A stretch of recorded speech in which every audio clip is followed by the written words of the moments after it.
Hello everyone, Michael Webb here again, and yes, I got a haircut today. I look pretty good, don't I? Alright, time to stop horrifying me. Today, I'm gonna state some controversial takes, some very controversial takes that people have said. People have said that I'm the only person in the world with these takes.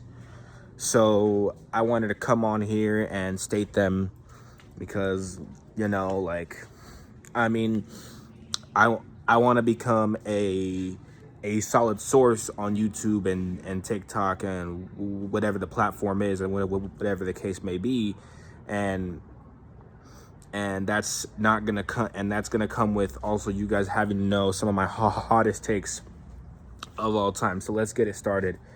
My first take is that I think I can name you 100 better albums than The Miseducation of Lauryn Hill. I think that The Miseducation of Lauryn Hill is very overrated. As much as I love the writing, I love the writing of this track list. I love the writing. I don't like, and I love the first half rather than the second. The second half is what brings this album down for me. I don't like songs like Nothing Even Matters, even though you have a killer D'Angelo feature, but you have mid-production, a kind of mid-performance from Lauryn Hill, even if it is the one of the better written tracks off the album. And then you get a killer D'Angelo feature over this mid wannabe soul beat. It just doesn't suit him well for me. It's a perfect feature, but I just don't like it. I don't like songs like Tell Him either. I don't like the title track. It goes nowhere fast in my opinion. I don't like songs like Every Ghetto, Every City. I feel like the performance and production go nowhere for me. It's just like, but I will talk about some highlights. My favorite on this album being X Factor. X Factor is a great song. That's a really great song. I enjoy even To Zion with the Carlos Santana guitar. I feel like Lauryn Hill carried Carlos Santana and bro just played. I'm sorry. Carlos Santana carried Lauryn Hill, and the only thing Carlos Santana had was a fucking guitar. Like, let's be real here. I don't. Let's see what else. Yeah, man. I just think that this is a very overrated album. Some really good life lessons to like take away from this album, but it's nothing higher than like a 6 out of 10. Let's be real here. This is a very overrated album, and I have other albums from 1998, like In the Aeroplane Over the Sea, that are 10 times better than this. It's a good album, but I even think that the Fugees album that was released before this, the Score album, I think that's a better track list. But yeah, that's what I think about that album. Number two is that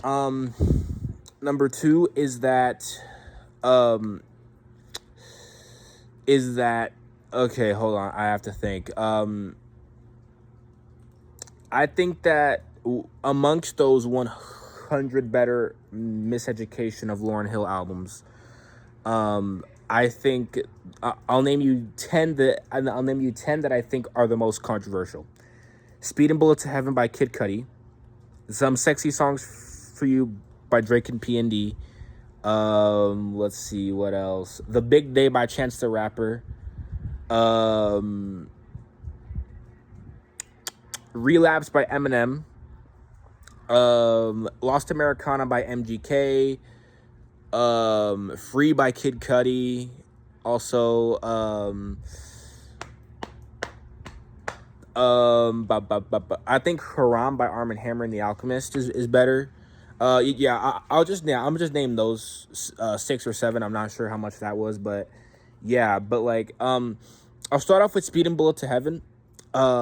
Speed and Bullet to Heaven is one of the most hated albums of all time.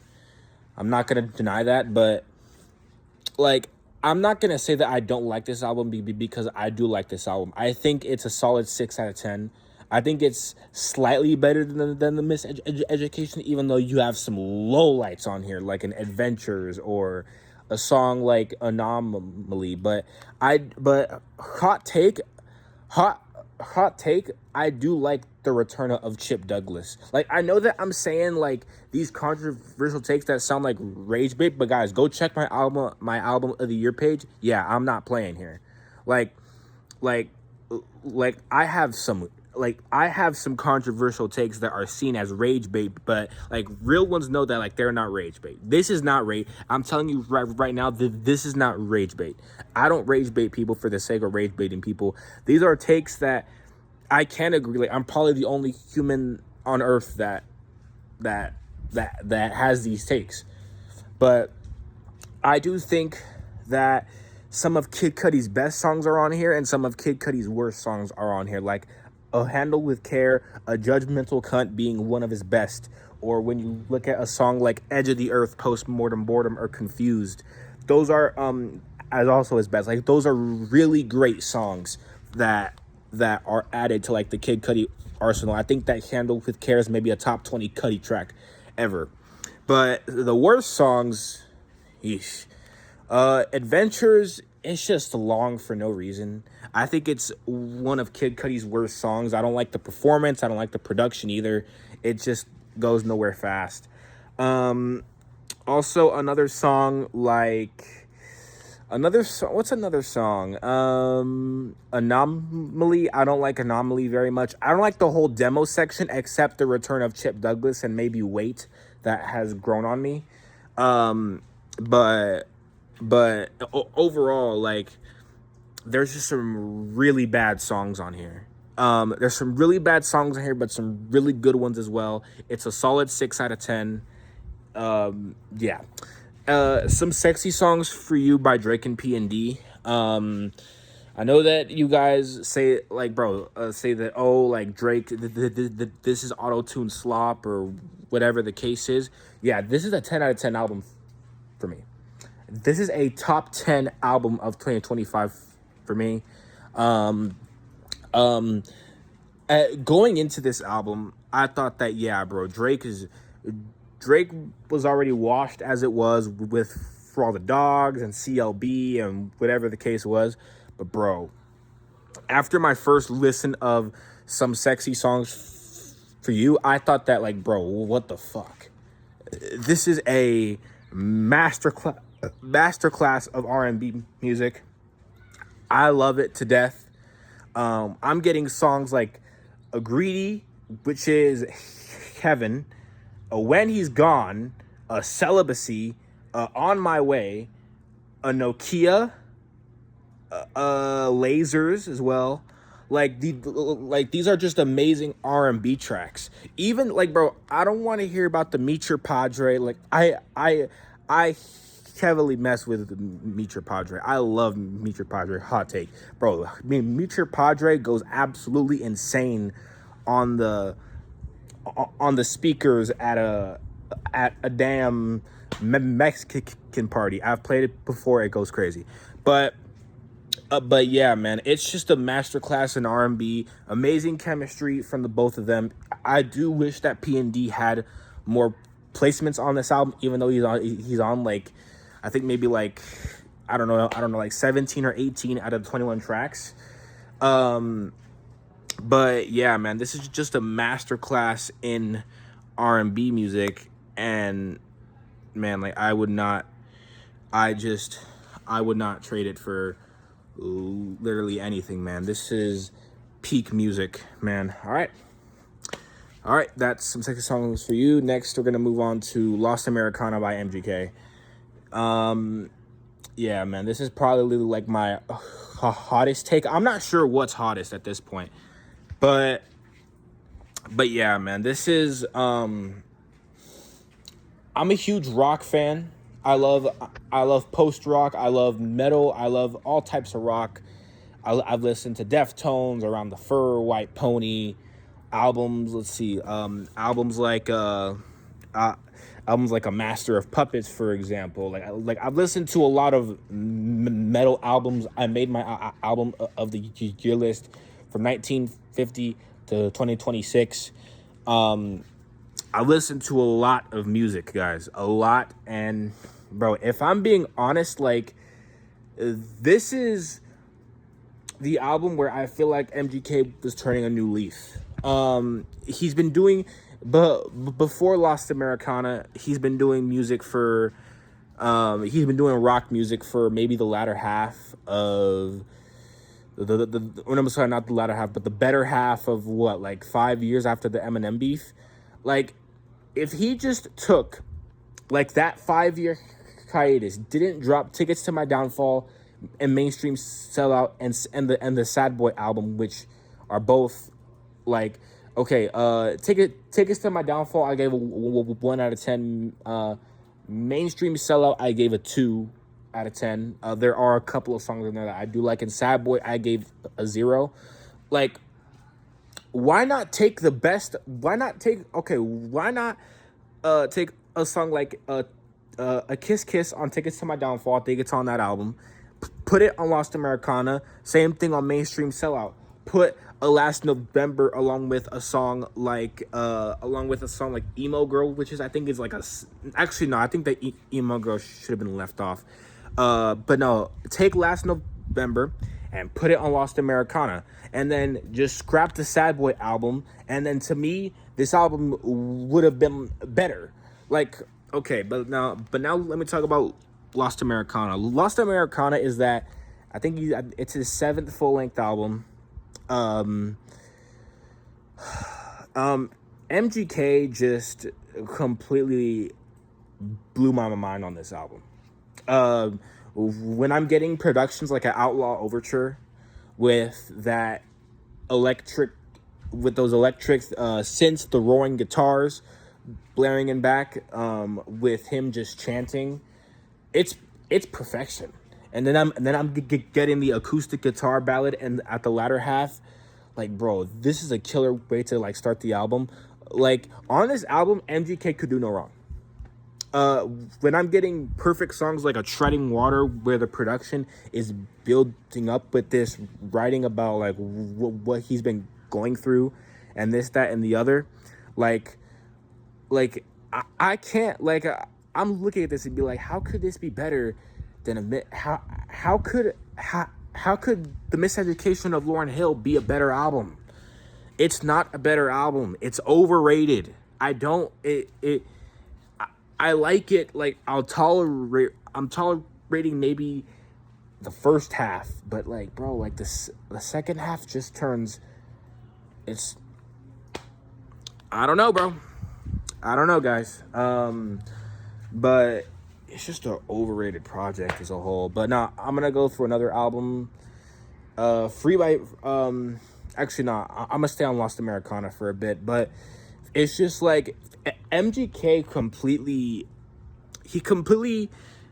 captured what this album feels is supposed to feel like.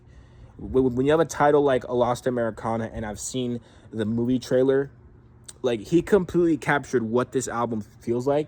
He completely captured everything on like the first front, and like, hey, I'm a badass. I do tough shit. This, that, and the other, right? And then when you get to the latter half of the track list, and you have the songs that come with the pain of being these things, it's not a genius concept record. It's not, but for what it is and what it represents, it executed it. It executed it in a way that I thought MGK could never do. I've never liked MGK, but before Lost Americana, to me, he's still in his prime as of right now. So that's my thought on that, on Lost Americana. Now we're gonna move on to Free by Kid Cudi, and I'm a huge Kid Cudi fan. I do like Kid Cudi. I think that maybe before this album, I don't think he's released. I don't think he's released an album in the 2020s higher than like a 6 out of 10 before this 2025 uh before his 2025 drop. I don't think that's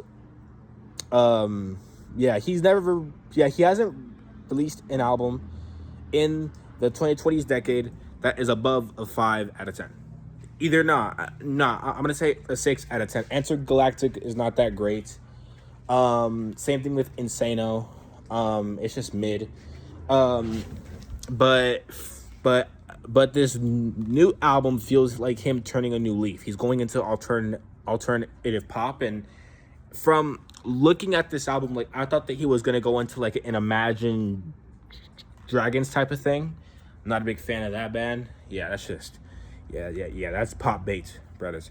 But like, but I mean, like but when I heard songs like A Grave or A Neverland, like I kind of knew that like he was gonna be into like the bubblegum pop type of stuff. Like he's in the bubblegum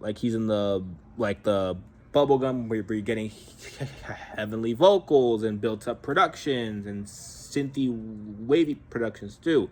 You're getting maybe introspective writing, and to me he completely killed it on this album.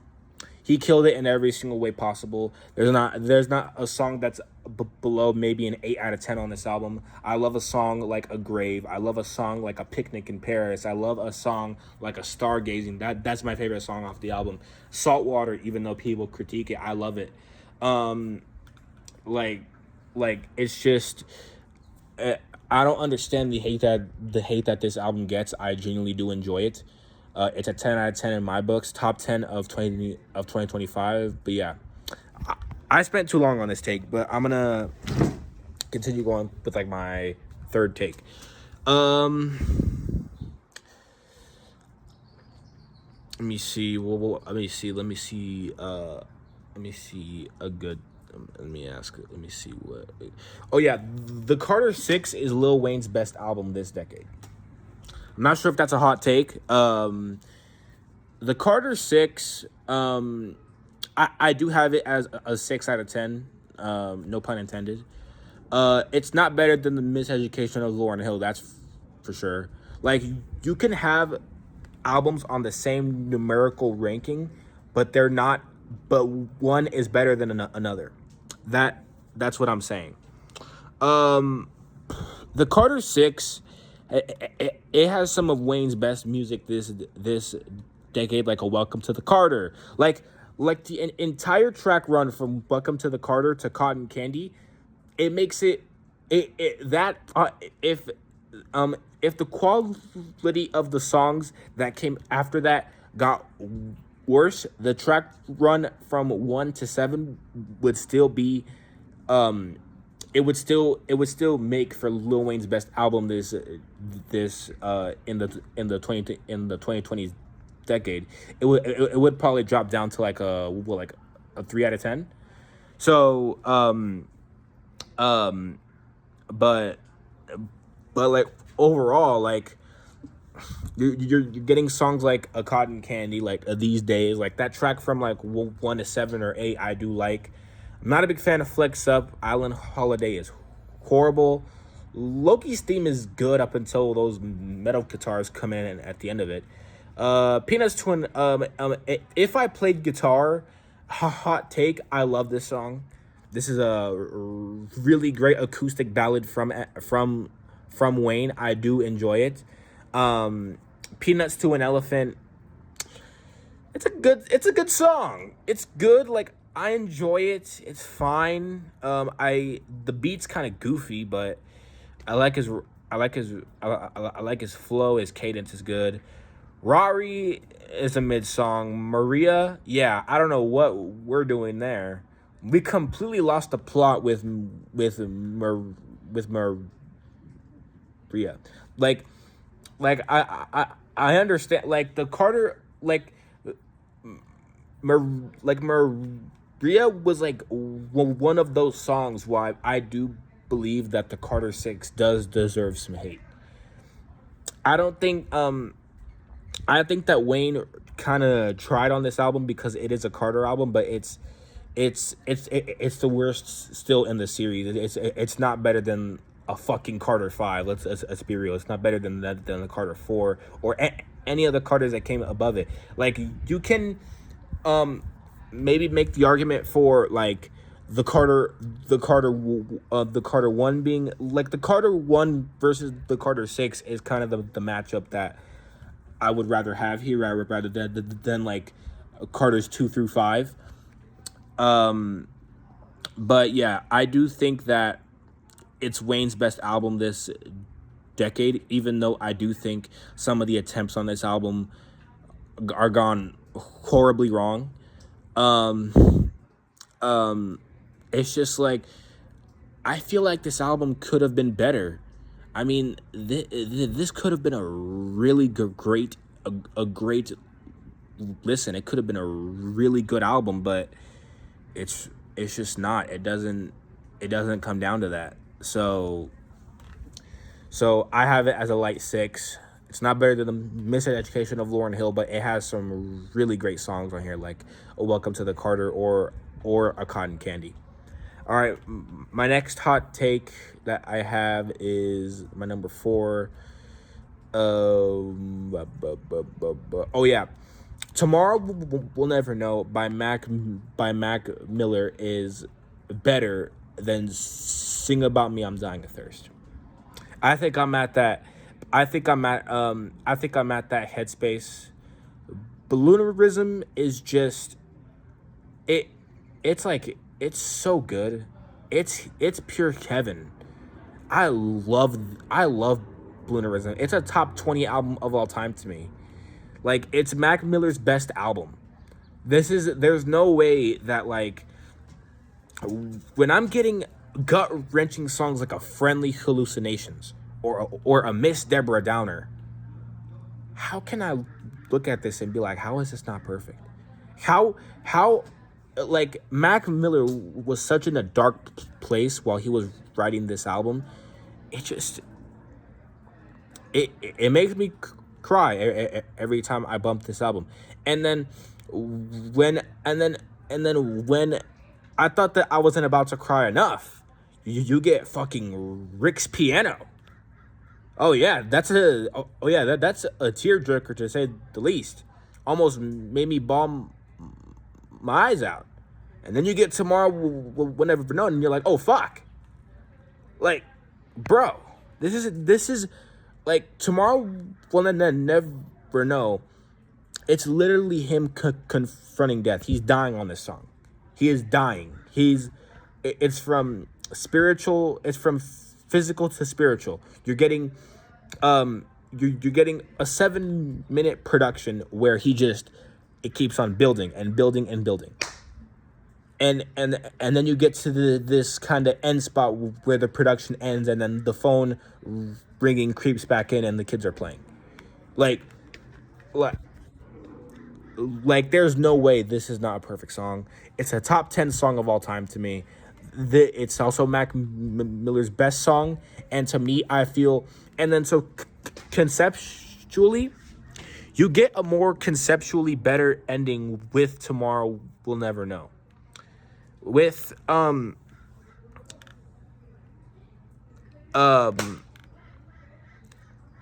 me see, with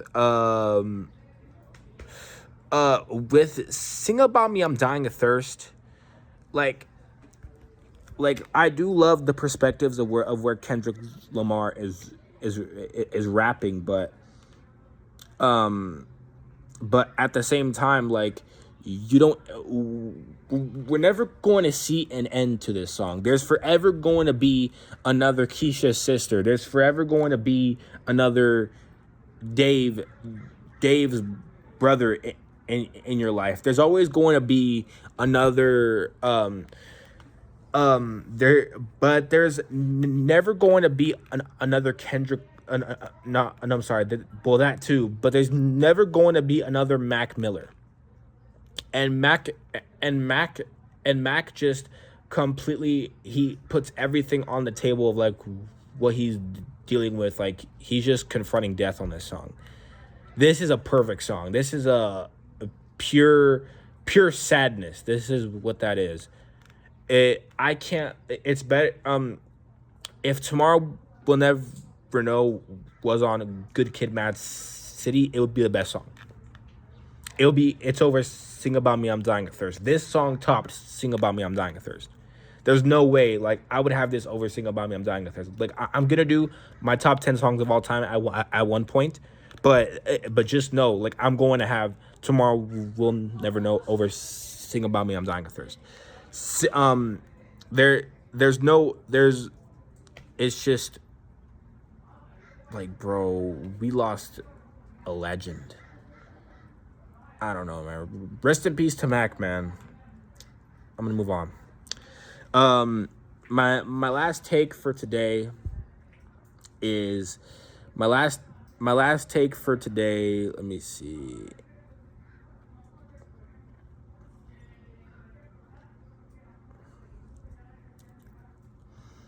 Oh yeah, I think I can name you 100 better song. I'm gonna take this from Playlock because I do agree with him. I think I could name you 100 better songs better than Bohemian Rhapsody.